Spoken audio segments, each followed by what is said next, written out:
எல்லா மாநிலங்களுமே இதனால் கடுமையாக பாதிக்கப்படும். தமிழ்நாடு பெரிய பாதிப்பை சந்திக்க இருக்கிறது.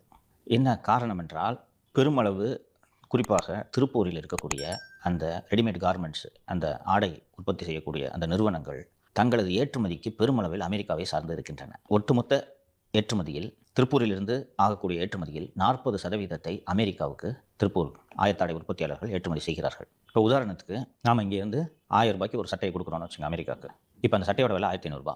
ஏன்னா 50% டேக்ஸ் போட்டதுனால ₹1500 இந்த சட்டையை ஏற்றுமதி பண்ணணும். நீங்கள் ₹1500 நீங்கள் ஏற்றுமதி பண்ணீங்கன்னா அங்கே இருக்கிறவன் என்ன விலைக்கு விற்பான்?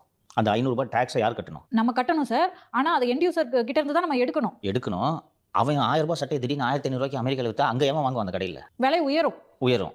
அப்போ இதே ₹1000 சட்டையை ₹600 பண்ணுறதுக்கு பங்களாதேஷ் தயாராக இருக்கும்போது உங்களிடம் ஏன் வாங்க வேண்டும்? வியட்நாம் இந்த சட்டையை மலிவு விலையில் தயார் செய்யும்போது அவர்கள் ஏன் உங்களிடம் வாங்க வேண்டும்? நாளைக்கு இலங்கை உற்பத்தியை தொடங்குது.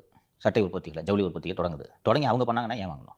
ஸோ இது ஒரு மிக கடுமையான நெருக்கடி. இதுக்கு இதோட தொடக்கம் எல்லாம் எங்கேருந்து ஆரம்பிக்கிறது என்பதை நாம் பார்த்தா, பிஜேபி அரசு வந்ததிலிருந்து ஏற்பட்டிருக்கக்கூடிய வெளியுறவு கொள்கையின் தோல்வியின் காரணமாகத்தான் இந்த பாரதூர விளைவுகள் ஏற்பட்டிருக்கின்றன.